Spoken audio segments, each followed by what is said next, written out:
जय हिंद दोस्तों, कैसे हैं आप सभी लोग। मैं हूं आप सभी लोगों का दोस्त संचित। और दोस्तों, आज की एक इम्पॉर्टेंट अपडेट वीडियो में आप सभी लोगों का स्वागत है। सेबी की तरफ से जो बातें चल रही थी फ्रेमवर्क वगैरह की और कंसल्टेशन पेपर लाने की, मार्केट प्रोटेक्शन के लिए, मार्केट स्टेबिलिटी के लिए और रिटेल इन्वेस्टर का जो पार्टिसिपेशन डेरिवेटिव यानी फ्यूचर एंड ऑप्शंस में बढ़ रहा है, इस चीज़ को कम करने के लिए फाइनली उनका जो कंसल्टेशन पेपर था वो हमारे सामने आ गया है। तो इस कंसल्टेशन पेपर के ऊपर सीधा चलते हैं हम लोग, ज़्यादा टाइम वेस्ट ना करते हुए, क्योंकि इट इज़ वेरी इंपॉर्टेंट कि हम इस चीज़ को ठीक तरीके से समझ पाएँ। अगर आप पूरा कंसल्टेशन पेपर नहीं पढ़ना चाहते तो इसके कुछ पॉइंटर्स हैं, मेन पॉइंटर्स जो है मैंने हमारा जो टेलीग्राम ग्रुप है वहाँ पे डाले हुए हैं। डिस्क्रिप्शन में लिंक है, आप वहाँ पे ज्वाइन कर सकते हैं। फ्री ग्रुप है, डिस्क्रिप्शन में लिंक है। तो यहाँ पे जो इम्पोर्टेंट चीज़ सबसे पहले हम लोग को इसमें देखने को मिल रही है, वो सबसे बड़ी कुछ चीज़ें जिन पे थोड़ा कन्फ्यूजन है, मैं भी अभी ढूंढने की कोशिश कर रहा हूँ। धीरे धीरे अपडेट जैसे मेरे को मिलेगा मैं आपको टेलीग्राम पे अपडेट कर दूंगा। बट सबसे बड़ा फैसला जो किया गया है सेबी की तरफ से, अगर हम पेज 17 के ऊपर आते हैं, ठीक है, पेज 17 के ऊपर अगर हम आते हैं तो सबसे बड़ा जो डिसीजन लिया गया है वो यही लिया गया है कि मिनिमम कॉन्ट्रैक्ट साइज़ जो है वो फेज़ 1 में जो है अभी जो मिनिमम कॉन्ट्रैक्ट साइज़ है उससे बढ़ाकर 15 से 20 लाख जो है वो किया जाएगा। अभी अगर आप निफ्टी का करंट कॉन्ट्रैक्ट साइज़ देखते हो तो अराउंड 5 से 6 लाख के आसपास आता है। तो 3 गुना जो है वो कॉन्ट्रैक्ट साइज़ बढ़ जाएगा। तो इसका मतलब जो ऑप्शन सेलर्स हैं, फ्यूचर बायर्स हैं, उनका मार्जिन भी 3x जो है वो बढ़ सकता है। साथ में अगर हम बात करें 6 महीने के बाद जो मिनिमम कॉन्ट्रैक्ट वैल्यू है डेरिवेटिव्स का, उसमें जो है हम लोगों को 20 से 30 लाख रुपए का जो है वो बढ़त जो है वो देखने को मिलेगी। तो मिनिमम कॉन्ट्रैक्ट वैल्यू पहले 15 से 20 लाख होगी और उसके बाद 20 से 30 लाख के आसपास जो है वो फ्यूचर्स एंड ऑप्शंस की होगी। इसका मतलब क्या है, जैसे मान लीजिए 20 से 30 लाख, हम पहले 15 से 20 लाख के फेज़ में चलते हैं।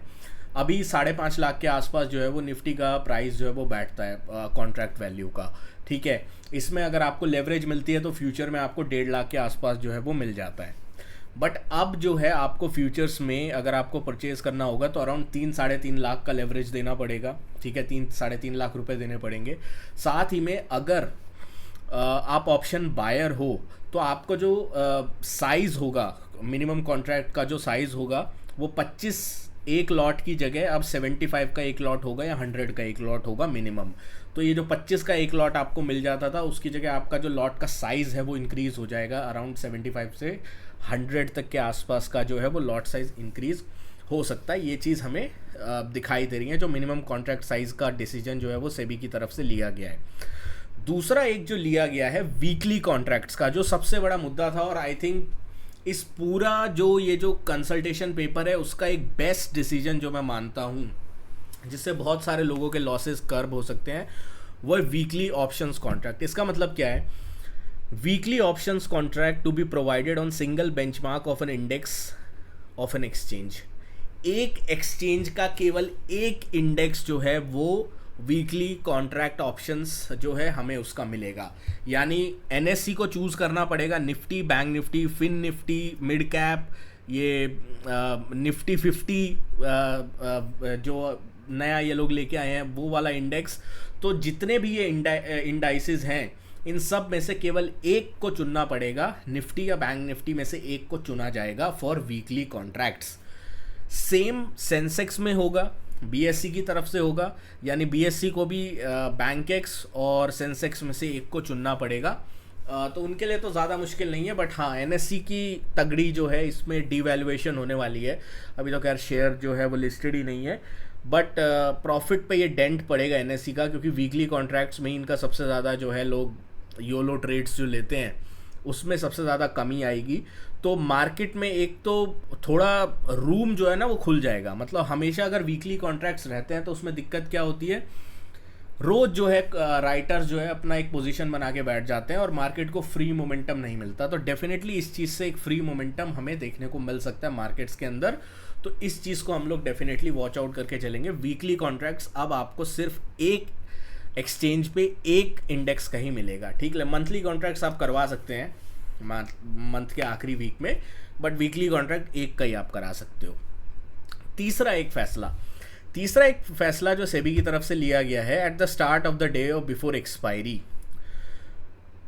Increase margin in near contract expiry. इसका मतलब क्या है, जितने भी कॉन्ट्रैक्ट्स हैं उनमें जो मार्जिन होगा वो एक्सपायरी के जितना पास आप जाएंगे उतना बढ़ता जाएगा। इसका मतलब अगर एक्सपायरी से एक दिन पहले कॉन्ट्रैक्ट का जो मार्जिन होगा वो 3% बढ़ा दिया जाएगा, और एक्सपायरी वाले दिन जो कॉन्ट्रैक्ट का मार्जिन होगा वो 5% बढ़ा दिया जाएगा। ठीक है, ये चीज़ अभी के लिए थोड़ी जो है वो समझ आ रही है। एक चीज़ जिस पे थोड़ा मेरे को समझ नहीं आ रहा है कि ये क्या डिसीजन लिया गया, इसके ऊपर मैं और जानकारी लेने की कोशिश कर रहा हूँ, और आप लोगों को जो है मैं अपडेट दूंगा जैसे ही मेरे को इसके बारे में पता चलता है टेलीग्राम के ऊपर। ये एक बात कही गई है कि जितने भी मेंबर्स हैं, members in the sense brokers, to collect option premium on the upfront basis from the clients. मतलब ऑप्शन प्रीमियम्स को ऑप्शन बायर से अपफ्रंट कलेक्ट करना पड़ेगा।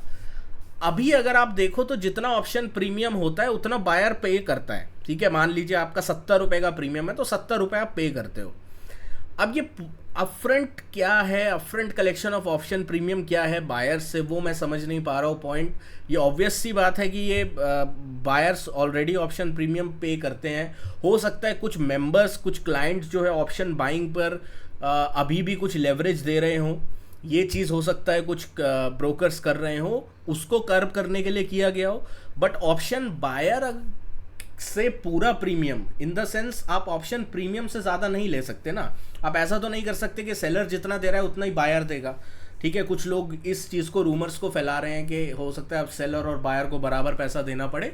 ऐसा नहीं है, यहाँ पे क्लियर कट लिखा है option upfront collection of option premium. ठीक है, ऑप्शन प्रीमियम को ही अपफ्रंट आप कलेक्ट कर सकते हो फ्रॉम ऑप्शन बायर। हो सकता है ये कुछ जो ब्रोकर्स हैं जो अभी भी कुछ लेवरेज दे रहे होंगे ऑप्शन बायर्स को, उनको कर्व करने के लिए किया गया हो।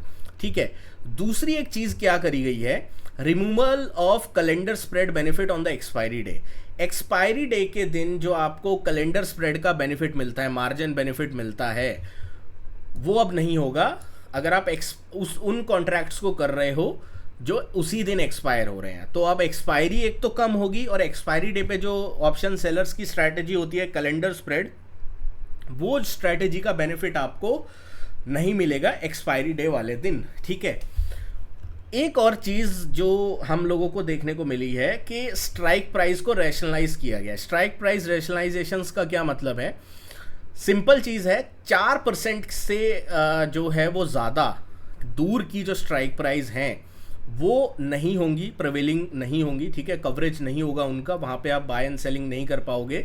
और नंबर ऑफ स्ट्राइक प्राइस जितनी होंगी टोटल वो 50 से ज़्यादा नहीं होनी चाहिए। मतलब 25 पुट 25 कॉल आपका होना चाहिए, इससे ज़्यादा आप जो है वो दूर का नहीं ले पाओगे।